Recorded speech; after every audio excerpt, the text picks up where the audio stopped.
Hai guys, welcome back to my YouTube channel. Kembali lagi bersama Debbie Anwar di sini yang lama udah nggak ngupload lagi, dan kebetulan hari ini aku punya kesempatan upload.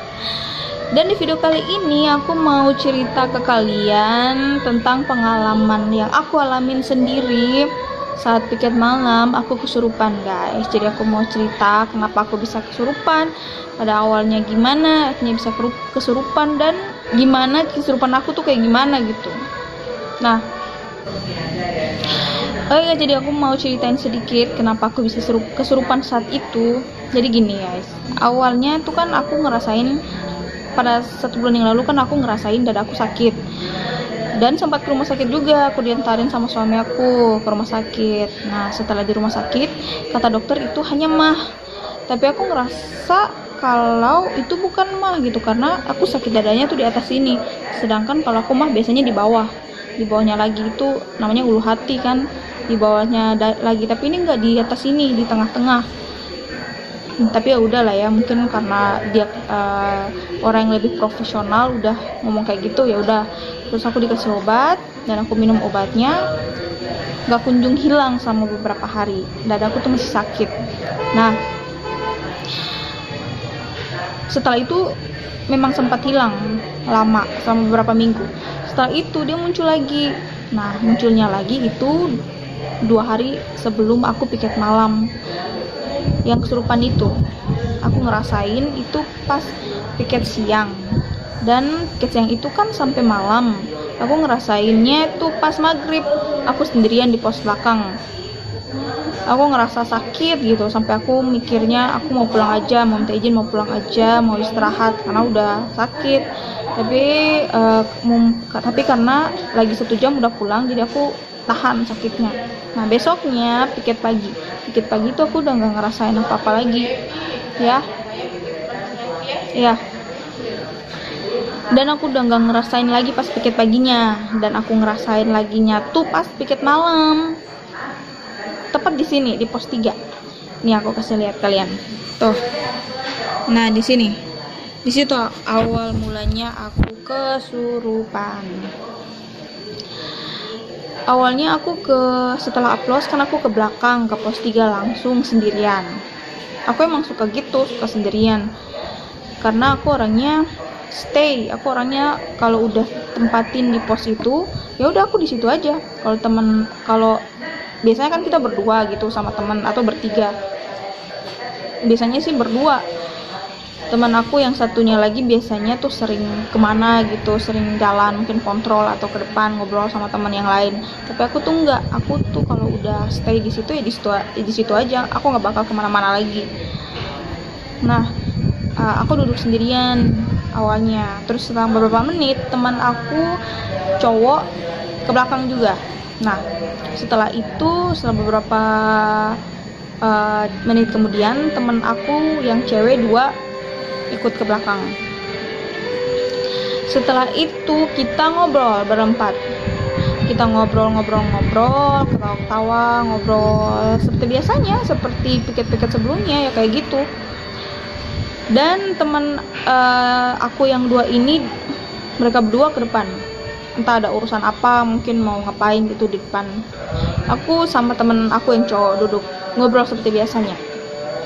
Kita duduk ngobrol, dan kemudian dada aku sakit. Nah, sebelumnya itu udah sakit tapi nggak terlalu sakit. Tiba-tiba aku ngerasain sakit banget di dada aku gitu, sakit banget. Ini apa lagi, ini sakit lagi. Terus dia nanya kenapa, ya aku bilang dadaku sakit. Terus dia bilang coba minum air. Terus aku minum, tetap aja ngerasain sakit. Lama kelamaan sakitnya tuh tambah kerasa gitu sakitnya. Tambah kerasa, akhirnya aku karena sakit aku nangis.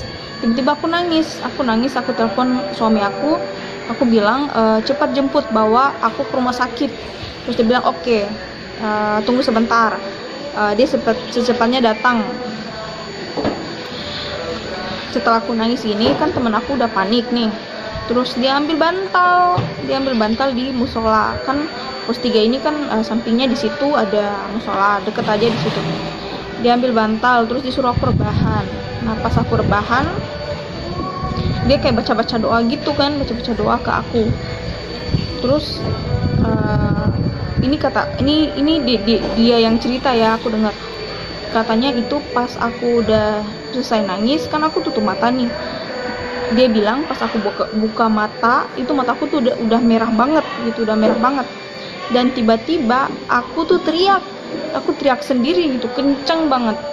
Dan itu aku masih sadar kalau aku teriak. Tapi pas aku teriak itu aku udah nggak ngerasa sakit apa-apa. Aku udah nggak ngerasa apa-apa lagi di dada. Jadi sakitnya tuh udah hilang. Tapi aku teriak dan aku sadar, tapi itu bukan aku sengaja teriak gitu, bukan. Dan setelah aku teriak kan temen aku bilang nih, jangan berteriak, katanya begitu. Itu artinya jangan teriak-teriak kan. Aku mau bilang sama dia, aku nggak sadar kalau teriak gitu, kayak keluar sendiri dari tenggorokan aku. Tapi aku nggak mau bilang, itu aku udah ngerasa lain, udah ngerasa badan aku tuh udah lain banget, ada yang sesuatu yang gak beres di badan aku gitu. Terus dia bilang, ya udah kita ke depan, siapa tahu suami kamu udah ada kan, apa namanya istilahnya, angkat aku gitu, ditaruh tanganku di pundaknya terus diangkat gitu. Karena nggak ada temen cewek, ya udah dia yang pegang karena aku udah lemes banget. Dan aku juga ngerasain kayak kaki aku itu udah kayak melayang gitu, aneh banget. Ada yang mau makan roti? Oh, boleh. Oke guys, lanjut. Pas aku sampai di depan, tiba-tiba aku teriak lagi kayak teriak yang kencang banget gitu. Aku teriak kencang banget sampai teman-teman aku tuh panik. Mereka nanya kenapa. Dan setelah itu kemudian pas udah di depan pintu, belum di pintu, aku jalan ke pintu dipegang sama teman-teman aku. Itu aku udah kayak melayang-layang gitu rasanya, udah melayang-layang.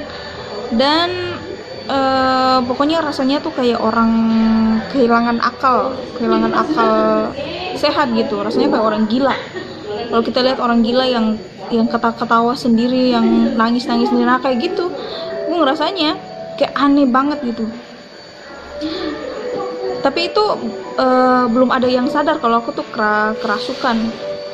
Kemudian pas suami aku udah di depan pintu masuk karena mereka suruh dia masukin motornya sampai ke depan pintu supaya aku tinggal langsung naik.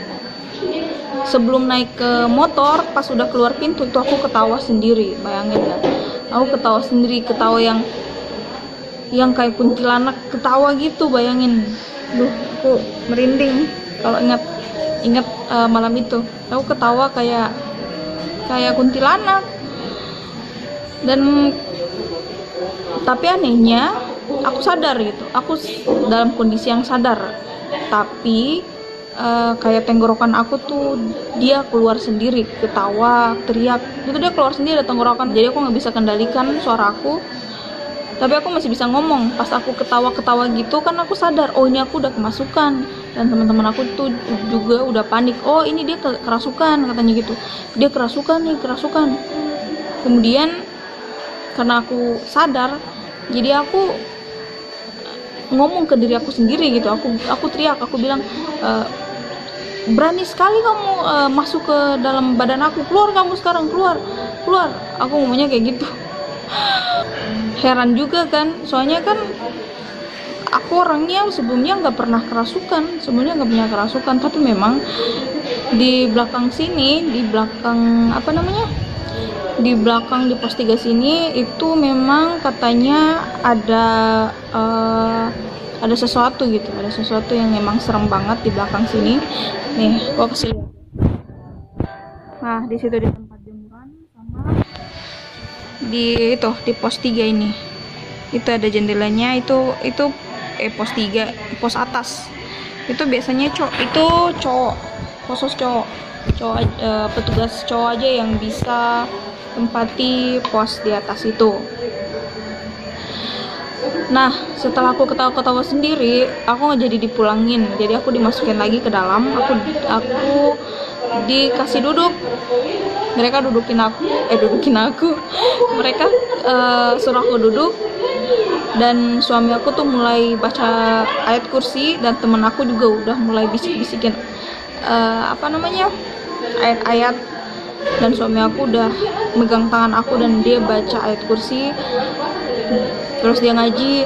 Dan kemudian perlahan-lahan udah nggak ada lagi gitu suara-suara yang keluar, entah itu teriak atau ketawa-ketawa gitu. Setelah selesai aku disuruh pulang istirahat. Sampai di rumah aku dipijit sama suami aku di belakang. Katanya di belakang aku ini merah semuanya. Aku nggak tahu kenapa, kayak merah aja gitu, kayak orang habis dikerok. Nah, biasanya kan bangun tidur kan kita ngerasain segar gitu. Ini enggak, kepala aku sakit, pundak dan bahu aku tuh sakit juga. Dan kemudian itu dia berlangsung beberapa hari. Karena aku udah nggak tahan, aku telepon kakak aku gitu. Aku minta saran sama dia. Aku jelasin kondisi aku kayak gimana, apa yang udah aku alamin. Nah, dia nyaranin aku untuk pergi terapi Al-Fasdu. Kalian pasti tahu, atau yang belum tahu, Al-Fasdu itu terapi menggunakan kayak jarum gitu yang ditusuk ke tangan atau kaki kita, di urat atau di vena atau di apa gitu, untuk keluarin darah-darah kotor. Nah, itu dia kayak bekam, tapi bekam itu kan dia di belakang, dia kayak pakai apa gitu, tabung atau apalah gitu. Terus ini darahnya terkumpul di situ, tapi ini enggak, darahnya langsung mengalir, bisa di tangan bisa di kaki. Nah, aku ngelakuin itu. Aku pergi hari itu juga sama kakak aku, dia nemenin aku, sama suami aku juga. Terus kan aku terapinya kan sama suami aku. Aku lihat darah suami aku itu bagus gitu, segar gitu yang keluar. Tapi pas giliran aku, darahku tuh kayak agak-agak hitam. Itu katanya karena aku suka makan yang manis-manis, terus ada asam. Karena aku kan mah juga, katanya ada asam dan lain-lain gitu. Dan pas darahku udah kayak mulai banyak gitu, tiba-tiba tangan aku tuh kram semuanya. Kan dia tusuknya kan di sini nih, masih ada bekasnya. Nah, ini. Tapi ngerasanya tuh sampai di sini kram banget gitu. Pas darahku udah lumayan banyak, kram banget. Terus aku juga fobia darah. Nah, waktu itu aku tuh udah pucat banget. Dan aku disuruh kuat sama kakak aku, tapi tetap nggak bisa. Aku bisa kuat karena aku emang fobia darah, guys.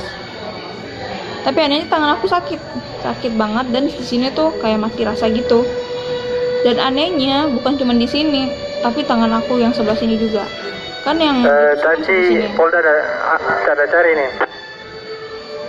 Kan yang ditusuk kan sebelah sini, tapi di sini juga aku ngerasainnya. Dua-dua. Udah mati rasa banget, udah nggak bisa digerakin. Dia cuma diam aja gini. Terus sakit banget. Dan aku sampai bilang sama orang yang bikin itu, yang kasih terapi ke kita. Aku bilang sama dia, udah cukup, stop, aku udah nggak kuat. Sampai aku teriak, udah aku udah nggak kuat, lepas, cabut. Terus dia bilang sebentar lagi nih, hampir selesai. Terus kata suami aku tuh, tangan aku ini kayak terakhirnya dicabut kayak sesuatu gitu, kayak darah yang mengental atau daging atau apalah gitu. Itu kata orang yang kasih terapi itu, katanya sakit itu karena ada sesuatu yang mau keluar gitu, sesuatu yang besar yang mau keluar. Katanya sih jin atau apalah gitu, yang jahat lah. Entah benar atau enggak, tapi aku sih percaya aja, karena hal-hal yang gaib itu kan ada. Jadi bagi kalian yang emang tertarik di Polsuspos atau penjaga tahanan atau sipir, kalian harus kuat-kuat mentalin kalian, karena hal-hal seperti itu bisa saja terjadi guys, entah kita yang kesurupan atau entah narapidananya yang kesurupan. Dan kalau narapidananya yang kesurupan itu emang udah wajar, pasti nggak ada yang gak kesurupan, pasti kesurupan. Nah di sini juga ada beberapa napi yang memang sering kesurupan dan tugasnya tuh jarang, mungkin hanya aku sendiri yang kesurupan, entah yang di tempat yang lain aku nggak tahu, tapi kalau di sini mungkin baru aku aja yang kesurupan pas piket malam. Jadi mungkin pada saat itu kondisi aku lagi drop dan aku nangis gitu, kondisi aku drop, makanya hal itu tuh bisa masuk ke dalam tubuh aku ini gitu guys. Oke, jadi mungkin segitu aja ceritaku tentang kerasukan saat piket malam. Kalau kalian berkenan, jangan lupa untuk like dan subscribe channel aku supaya aku bisa semangat terus. See you next time. Assalamualaikum warahmatullahi wabarakatuh.